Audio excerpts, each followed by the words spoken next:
Well, tonight we unpack the deep divisions within the ANC and how that affects policy formulation, how that affects the proper functioning of a democracy. This as it becomes evidently clear from what we have been listening to coming out of that NEC, that the ANC limps and the ANC leaks. Joining me for this conversation now, political analyst Gogo Obri Machike, Lukhona Mnguni, as well as TK Bowe. I'm not quite sure who is up past their bedtime between Lukhona and Gogo Obri, but good evening, gentlemen, and thank you very much for your time. Good evening, Tim.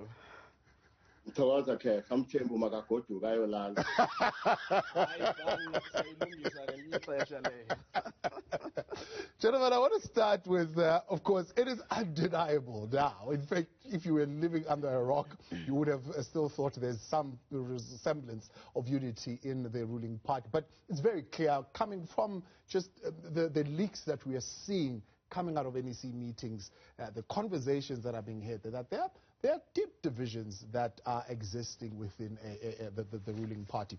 So the impact of political party polarization on society, because many are saying there is no party that has got no issues. You know, it's a household, there are internal issues. The ANC is no different, but they are the ruling party. So let's start by, let's define broadly what polarization is and how, by which means do we measure it in the current context of the ruling party? Look, I'll start with you because you're here. Well, Tabo, I think the starting point would be a situation where an organization has become so factionalized, its divisions, whether these are divisions according to ideology, these are divisions according to material interests, these are divisions according to dislike of personalities and interpersonal conflict, whatever the cause.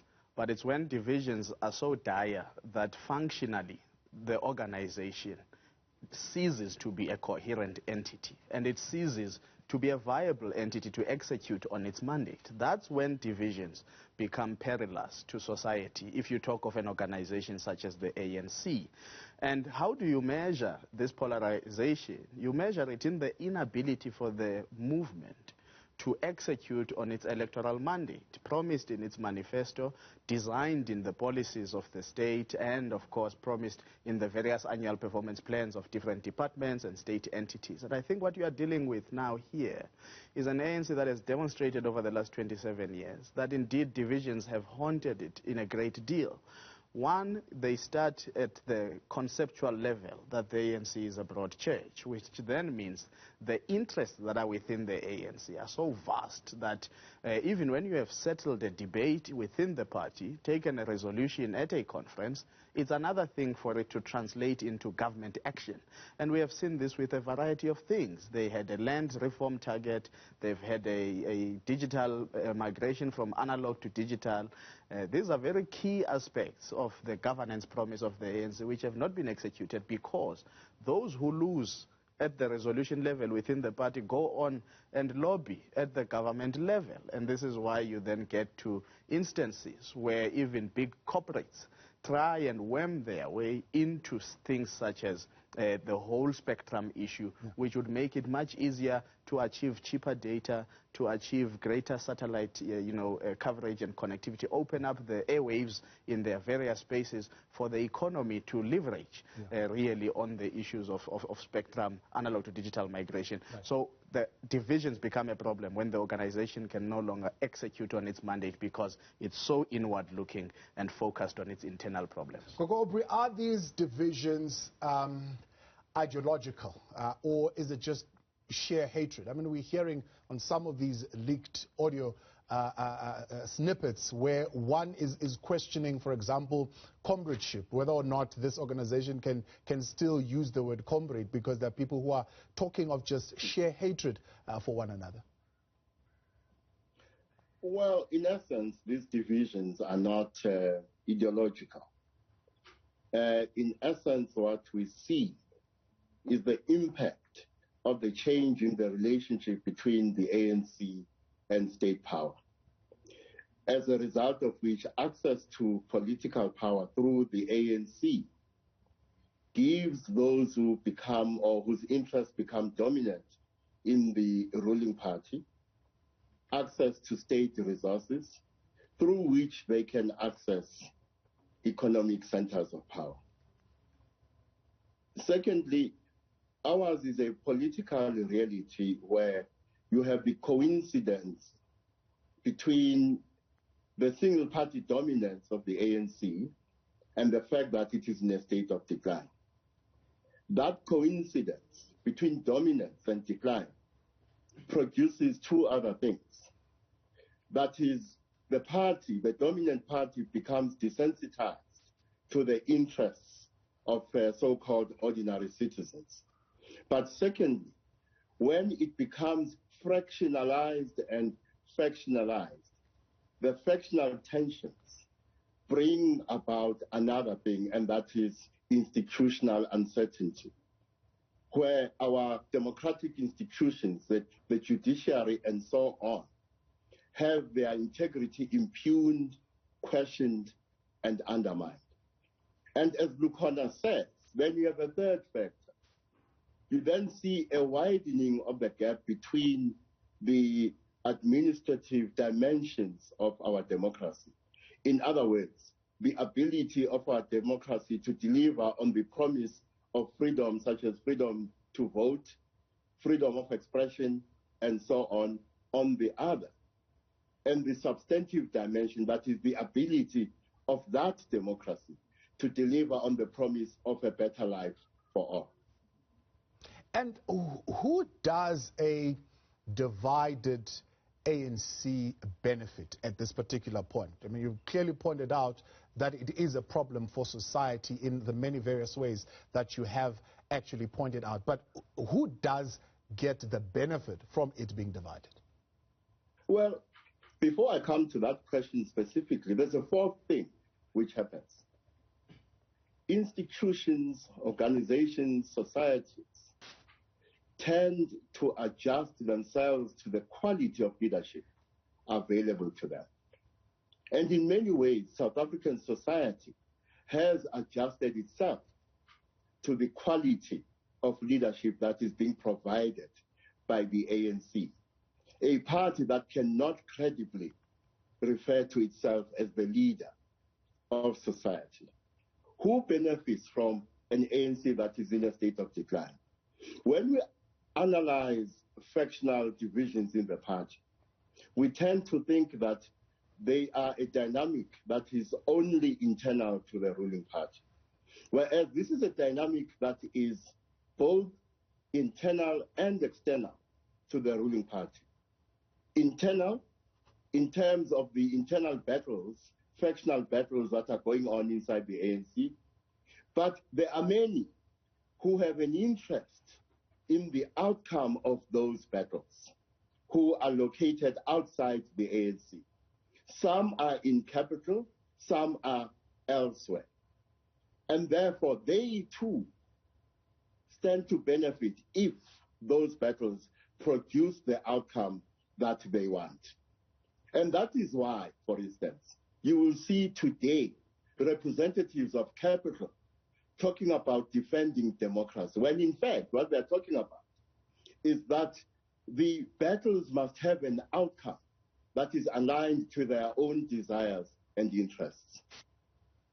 We continue in a moment here on the news feed late night with political analysts TK Poe, Lukhona Mnguni and Gogo Obri Machiki. Let's get your views tonight on 072-110-5584, on Twitter at Newsroom405. Who benefits from a divided ANC? We'll come back here with the news feed late night, and we continue our conversation tonight, coming off the ANC-NEC meeting, which of course happened this past weekend. Lots of divisions, lots of leaks, lots of exposure of what's happening in the party. The party leaders even questioning whether or not they still have an organization, or they've got three organizations in one. Political analyst Gogo Obri Machiki, Lukhona Mnguni, as well as TK Poe with us here tonight. TK, good evening. Good to have you with us. Is the ANC more divided today than it was, let's say, in Polokwane? Evening, Tabo, and thanks for having me.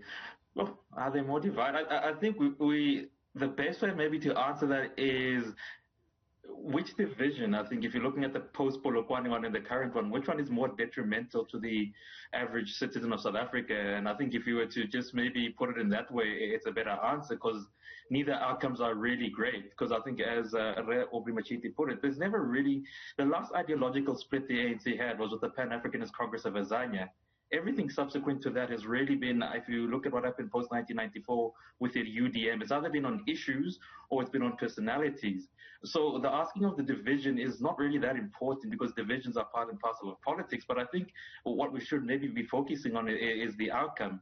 Because I always make this point to students when it comes to the ANC being divided, that it's, look, I don't really mind if they're trying to decide whether their belly button is RAT looking or it's New Dawn looking. It really doesn't really bother me. What bothers me is how do they use the 1.35 trillion South African rands, which is within government? Are they using it to actually further the outcome of things such as higher education, early childhood development? And I think that's where the problem really is. And maybe just to return more broadly to your question, what does a division really mean and who does it outcome? I think it's really us. Because I think sometimes we get too caught up in the battles of personality, and we really just miss how does this really impact, just the average citizen. Because I'll posit it to you that the sad thing about the ANC's division is that they really are just continuing the narrative of post-liberation movements, which is to say heroes become villains. And I think that really is the story of the division within the ANC. Yeah. Is it possible, though, to govern a democracy with a divided ANC? Others are saying governing democracy without unity in the ANC is impossible. No, I don't think so, because that would deposit that, look, our very own existence owes everything to the ANC, and outside the ANC there is nothing. Now, I'll be the first to admit that, listen, if you look at voter numbers, most people would rather stay home than vote the ANC out of power. So maybe the bigger question then to ask is, what does the new leadership of the post, if there is a post-ANC, if that's what people want, what could that look like? And I think then that maybe is a reflection of us as the citizenry to say, are we so, to use a common phrase, captured by what the ANC represents that maybe we're just simply too scared to think and maybe reimagine ourselves outside what the ANC is. So I can imagine ourselves outside the ANC, because for me, the ANC, look, because for me, South Africa is basically, it's a body of us and what our interests and what our wants are. And for us to simply put that within the ANC, I think kind of diminishes what we as a society and what our history tells us about. Because for you to simply almost like reduce yourself to the existence of the ANC would be really to not understand the long history of African liberation beyond simply the ANC. If you look at the outcomes of the by-elections, of course the numbers were not that great. People didn't really turn out. But the ANC came out there with flying colors, even winning 2 more wards that they didn't have previously. Is that an indication of a society captured by the ANC? I would say that, because if you look at local government, look at the Auditor General reports, look at the state of municipalities, not currently, but over the last 27 years, most local government entities fail at just the basic level of local economic development. I always make the argument that if you were to take away Cape Town, Durban, and Johannesburg out of South Africa, what does the rest of South Africa look like? Well, it looks as though we're just basically, I know we're still underdeveloped, but it looks even worse. So for me, that maybe is a bigger question we should be asking, not what is or what should the ANC be, but rather how is it that we as a society are still captured by this thing called the ANC? Now, I always understand that, look, you need to give people the democratic right to choose whomever they want. But we also have to make an understanding that once you've chosen whomever you want, you should also have to take what comes with those actions. And I think that's where we're stuck. And I think maybe that's where conversations such as these in future should be going to say, I'm not going to tell you who to vote for, but I'm going to tell you what the situation is, and I'm going to ask you, can we have a better outcome? Yeah, that's exactly what I'm trying to get to. Can we have a better outcome? TK Lukona says, it's fine to have an argument about whether the belly button is RT or it is New Dawn, right? There are 2 factions, if it is, maybe 3, we don't know. But there's one that wants us to believe in radical economic transformation. There's another one that wants us to believe in the radical socio-economic transformation. The thing is, they are both going to be campaigning, and they're going to be campaigning under one flag. Should we believe any of them? Not at all. And I like what Gogo Aubrey is saying about how we end up adjusting ourselves to the quality of the ANC, which has crippled our sense of imagination about the country that we want to build, exactly what TK is alluding to. Because what ends up happening, Tab, if one has an idea, no, the state should manage the economy in this way. And they say, but no, we know that government is corrupt. But you say, why must you limit your imagination to the inefficiencies of the African National Congress? And this is why I've now gotten to a point where I speak quite loudly and clearly with great intention on this to say, South Africa needs to imagine a South Africa beyond the ANC. It's no longer a question of whether it is desirable or not. It has become a necessity if this country has to move forward. 27 years in power, the ANC has demonstrated a complete disregard for good governance. And when we talk about good governance, we're not talking about an absence of corruption. You're talking about a compelling vision for social transformation. You ask an important question. Who benefits when the ANC is divided? It is all the forces that are anti-progress. It is all the forces that are anti-transformation, because what they do is they get proxies inside the ANC to elevate private interests, to elevate certain monopolistic agendas. And this is why we are unable to transform this society. So not only is the ANC divided for whatever political interests, there are massive private interests that are there. I mean, some people will ask, who took care of the leadership when it came back from exile?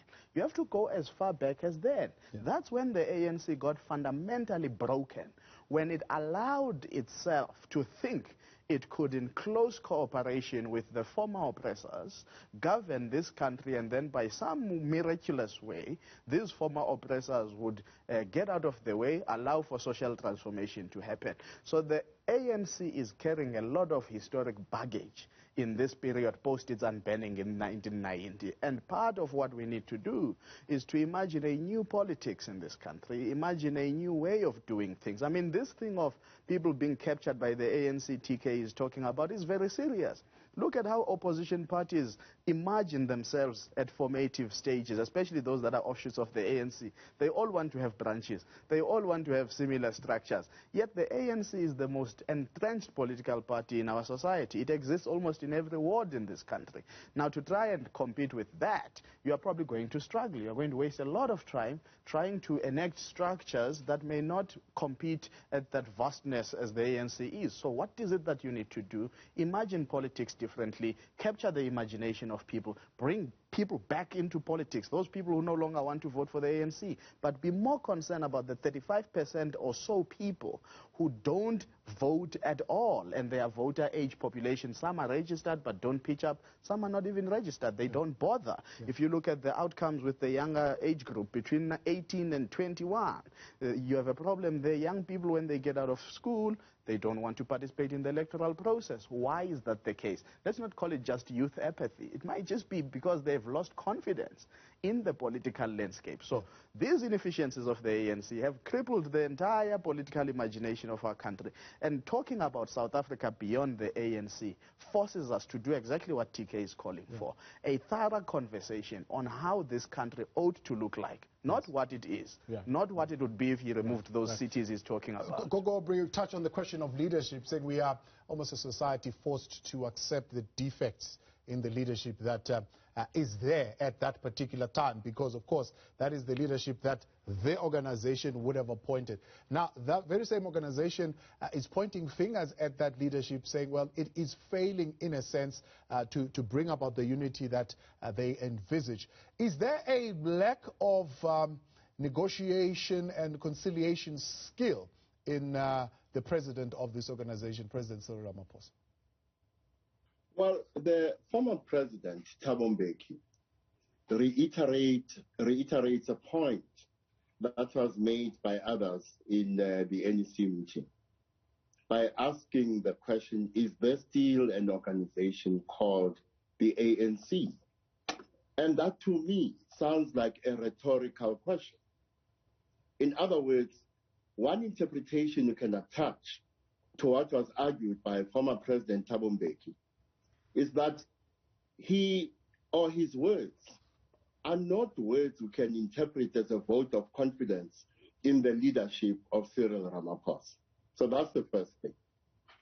The second thing is that leadership is a word that we use quite loosely in this country, like many other words. And the reason we use them that way is because we are not sensitive enough to the fact that words are not what they describe. For instance, the word cat is not a cat. The words radical economic transformation are not radical economic transformation. But it seems to me that if we are to reimagine our future and the place of the ANC in it, we must extend that exercise in reimagination to the following. First of all, for me, the key problem globally, not only in South Africa, is the idea and the reality of what we call post-politics. Post-politics being the idea that there's only one way of organizing society and the economy at a global level and at a domestic level, and that is the neoliberal way. And this is what the ANC, under this current leadership and previous leadership, has bought into.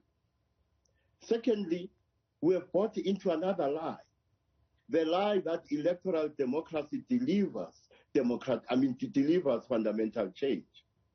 There is plenty of evidence worldwide that, firstly, the liberal democratic model, and secondly, the electoral democracies that go with it do not deliver fundamental change.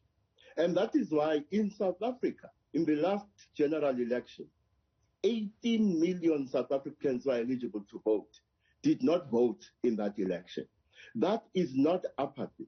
That is a clear expression on the part of citizens that they have lost confidence in the capacity of electoral democracy to deliver fundamental change. Is that the only way, though? Because the question I want to ask is does the electorate, does the voter have the ability to say whether they approve or not approve of the current leadership? And you're saying them staying away is one way of telling this current leadership that we don't approve. But is that enough, though? Because even with people staying away, they still amass enough votes to continue to be in power. Let me answer you this way. We have fallen into the trap of being obsessed with what's going on in the ANC because we seem to think, consciously or otherwise, that change in society as a whole is contingent on what is going on inside the ANC. Evidence is showing that there is already a decoupling between the interests of those who are doing battle inside the ANC on the one hand, and the citizenry on the other. In other words, while we are busy gazing at what is happening inside the ANC, change outside the ANC is happening. At the moment, it is happening peacefully through a vote of no confidence in both the ANC and our electoral system.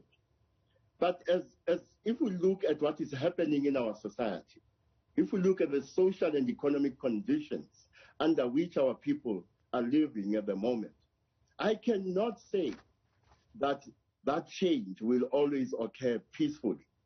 And therefore, I do foresee the possibility that there will be a perfect storm of discontent in this country, the discontent of the poor, of the working poor, the middle class, and the working class, if we do not deviate from this current trajectory. But this deviation needs to happen at both a global level and domestic level. Because at both levels, the liberal democratic model is failing. Gogo Brimachike, Lukona Mguni, and TK Poe with us. We continue next and look at what you're saying on WhatsApp tonight. Stay with the Newsweek Late Night. Continues here on the Newsfeed Late Night, joined by political analysts Gogo Brimachike, Lukona Mguni, and TK Poe. And we're taking your WhatsApp messages in a moment. But TK, let's look at some of the remedies that are suggested. One is a step aside. Right? Apparently, step aside is the thing that is going to help this organization recover? But two, others are calling for an early conference. I don't know how that's going to help. And others are saying, well, let's go and have a retreat and go ask ourselves whether or not we still have an organization. I mean, looking at those remedies, do they make any sense to you? It sounds like a remix. So if I'm not mistaken, the previous conferences used to speak about the decade of the Cadre, through the eye of a needle, moral regeneration. Look, I'm sure you're familiar with your music. There's an infamous artist who came up with the song "Step in the Name of Love." Yeah. And if you know who I'm speaking about, for maybe the younger viewers, it's R. Kelly. You understand that R. Kelly made 3 remixes of that song, but it was still the same song. So I think really we're not really going anywhere. I think, as I said, look, the bigger question when it comes to the ANC should be, if you follow the trend of the conversation, I think it's trending towards, it would seem as though the ANC always is in this position of power to seemingly influence all conversations, when it should actually be the other way around. And I think maybe the bigger question we need to start asking is, what can society do to start really changing that conversation? And for this, I probably want to maybe just remind your viewers of, I think, two prominent African academics we don't read enough of in South Africa, namely Mahmoud Bandani and Achi Mafeja, who actually analyzed a lot of the post-liberation South African struggles. And it came to this, that listen, until society becomes community, and I always like mentioning of rural communities and the township, until those areas and people really, and I think Aubrey Machiti touched on it, get angry. And anger doesn't always mean violence, but get angry enough to the level where they say, we are really being treated like subhumans by this government and we deserve better. And this action, and they actually start putting action into it. Now, this action could actually just simply mean we no longer vote for the ANC and vote for an alternative. Or we simply actually get into the ANC and rescue the ANC from itself. Because I think there's a popular saying which says the South African government has become too important to be left to the ANC. And I think that's the direction society should be going towards. Anything other than that means we're basically the recipients of the ANC giving us many different remixes. And I think we've been through these remixes. And and the other thing, maybe this will probably be my last point we're missing about this conversation, is we always have this conversation in the vacuum, believing that South Africa is so special that the world and time and the economy will wait for us to get ready. And then when we are ready, we can actually just enter into this world community that's going to give us all these things. That's not how the world works. The world has moved on. Countries like Rwanda and Kenya are moving on. The Chinese have moved on. We are moving backwards. And it's not a given that once you're backwards, you can come and fix the problems we have. So until we really get society, and I want to say society in the form of communities working together to say we deserve better and we can move forward, we're going to be stuck in this loop or this remix of step in the name of the ANC. All right, let's get some views now on WhatsApp. Dumsani is saying, hi, our ANC is at the crossroads now. NEC must agree to go for a special Congress. Kayla, ANC member. Kaya saying there are no factions or divisions as such in the ANC. There are ANC members who have not been charged in courts of law on the one hand, and those members want to use the ANC to protect them against going to jail for the looting of state resources they have been involved in. And this is the argument that keeps coming over and over again. Is there evidence, Gogo Aubrey, to support this current view that there are those who are supporting this polarization because their faction is advantaged by it? Well, as matters stand, President Cyril Ramaphosa and those who support him, the so-called Tumamina faction, have the advantage, at least in the NEC. The question is whether that advantage is mirrored outside the NEC, that is, in the branches of the ANC, and further, whether it is mirrored in society as a whole. I'm sorry, I've got flu. So, if matters stay as they are, Cyril Ramaphosa will be re-elected ANC president in December 2022. Which means inside the ANC, when you do a reading as an ANC member of which faction to align yourself to, it is this dynamic as one of the dynamics. In your view, matters will stay this way until December 2022. The factional positions you will support are those that will be aligned to the victory of Cyril Ramaphosa at the 2022 National Conference of the ANC, if that is aligned to your own interests. Yeah. But again, does that distribution, though, also reflect in terms of control of government, in terms of the executive and the legislature in its entirety? Well, again, there, the president has an advantage as the head of state. But we saw that there was a point prior to Polokwane when Thabo Mbeki was in control of both the party and the state. But things changed. So between now and December 2022, you cannot rule out the possibility that things can change, that the factions which oppose Cyril Ramaphosa can have the upper hand. But as matters stand, Cyril Ramaphosa is going to be re-elected president of the ANC in 2022. But I'm becoming increasingly impatient with this discourse about the ANC, because as I say, I am no longer persuaded that change in society is contingent exclusively on what is happening inside the ANC. So let's take a wider view then. I mean, adjectives that are used right now when they describe the contemporary politics are polarized, dysfunctional. These are some of the words that are frequently deployed to describe what's happening in contemporary politics. Would you agree with that? Well, Thabo, if what I've said so far is correct, not only the ANC, but the democratic project itself is a scorocor. And we think by buying new oil and pouring new oil in its engine, the scorocor is going to become a Lamborghini. That's not going to happen. If I am correct, the crisis we face in our politics is not just a crisis limited to the internal dynamics in the ruling party. It is a generalized crisis in our politics and our political system.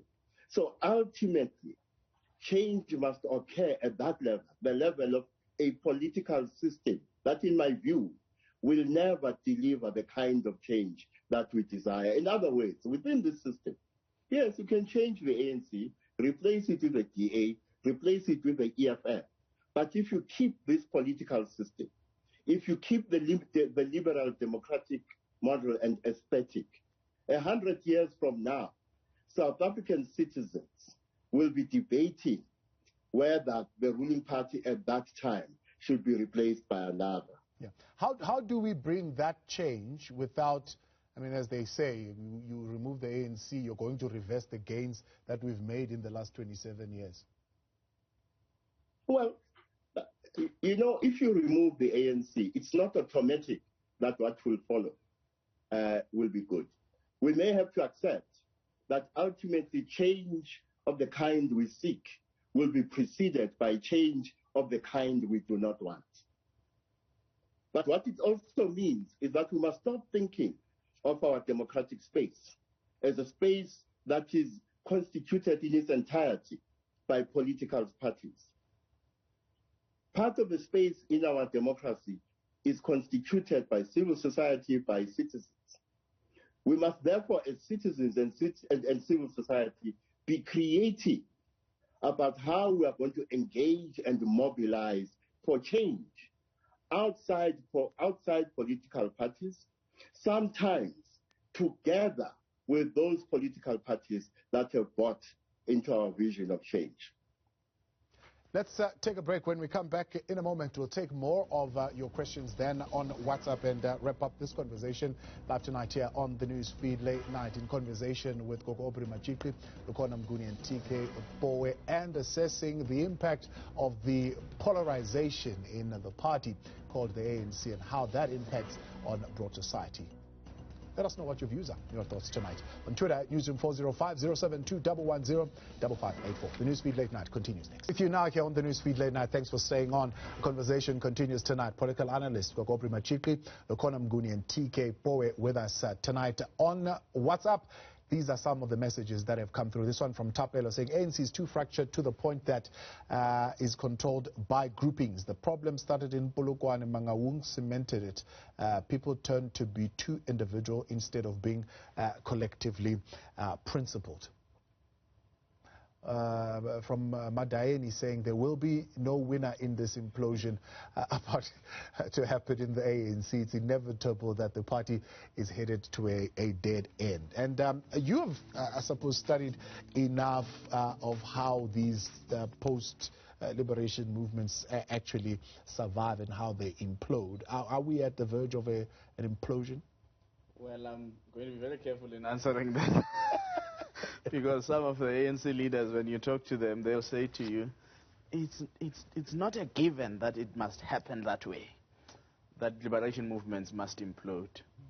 But liberation movements do have a transitional problem from being a liberation movement, necessarily so organizing in a mass-based form, taking up all types of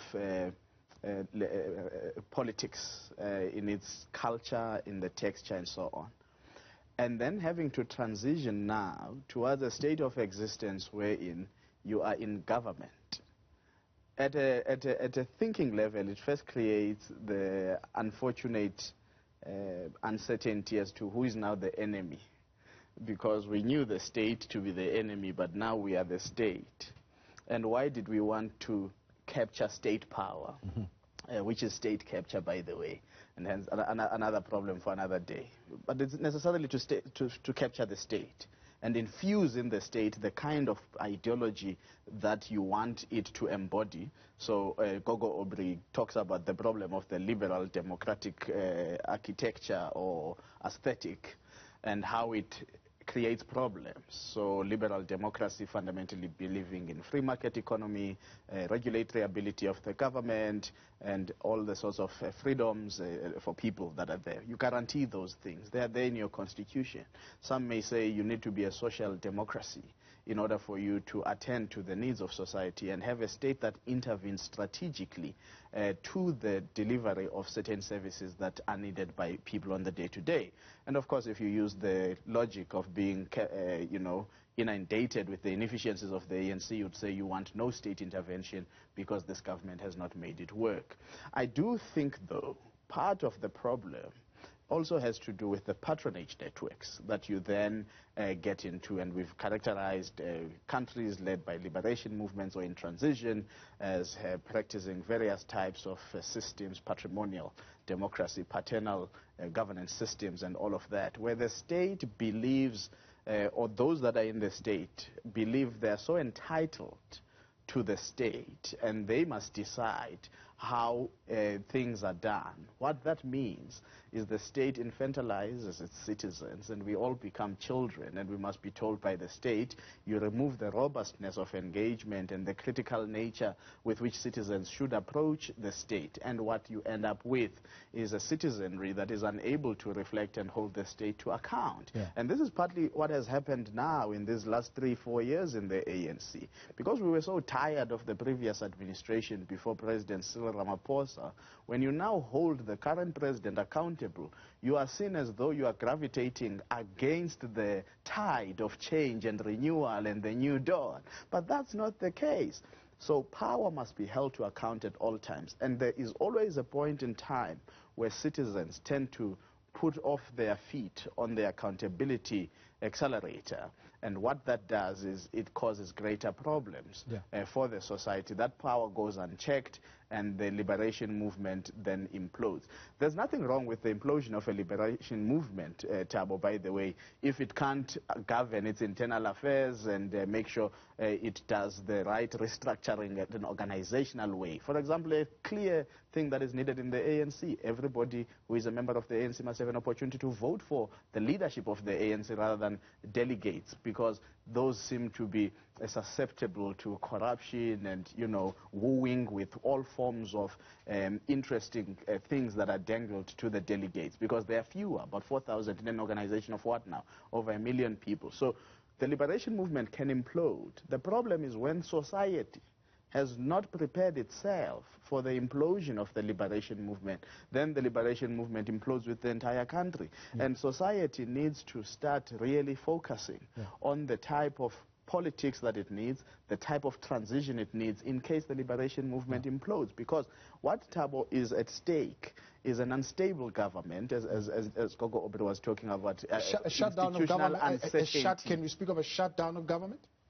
You won't have a shutdown of government, because the institutions will still be there. They just won't be delivering on what they are designed for. They'll be defective. So it won't necessarily be a shutdown, but it's just being taken off course from what you should be doing and what you should be focusing on. Now, unfortunately, government is at the center of the democratic architecture. It's the heartbeat. That's where the 1.35 trillion rands that TK is talking about goes to be spent.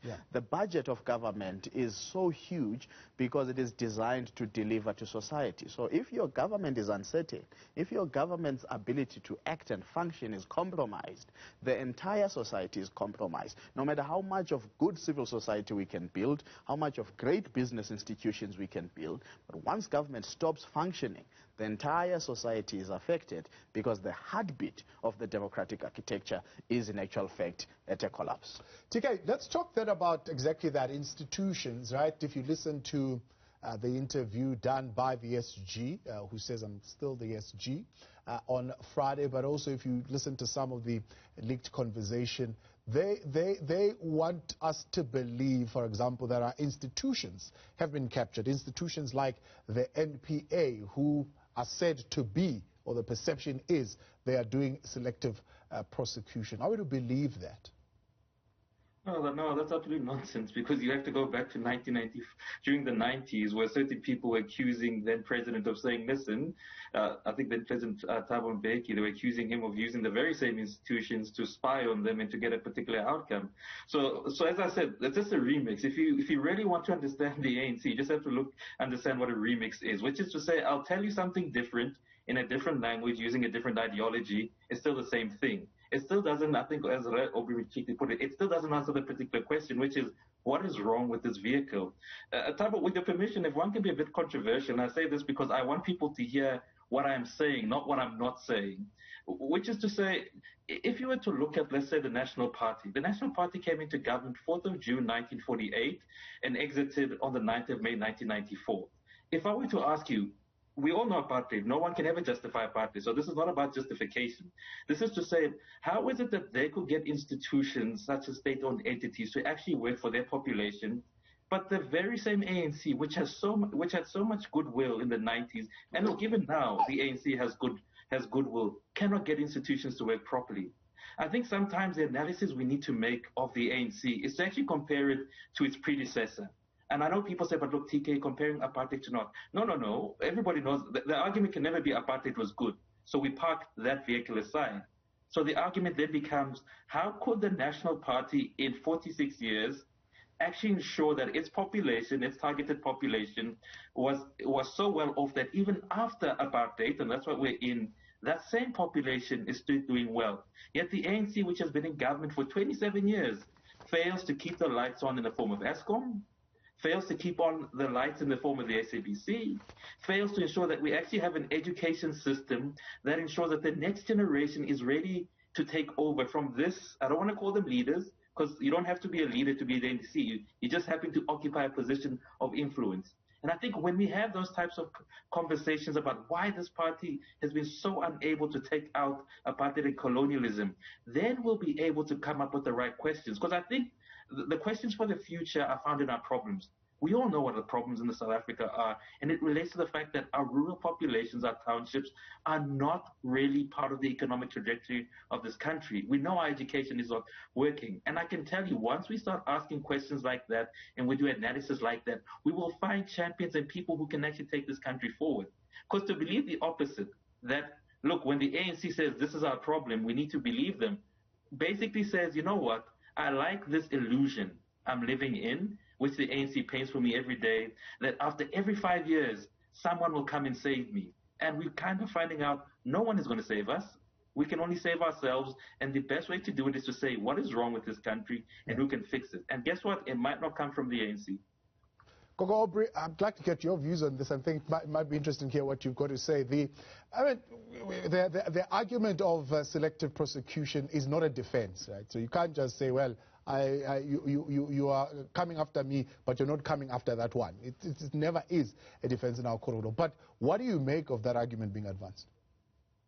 Well, the argument of selective prosecution is not a defense, but selective prosecution is a problem.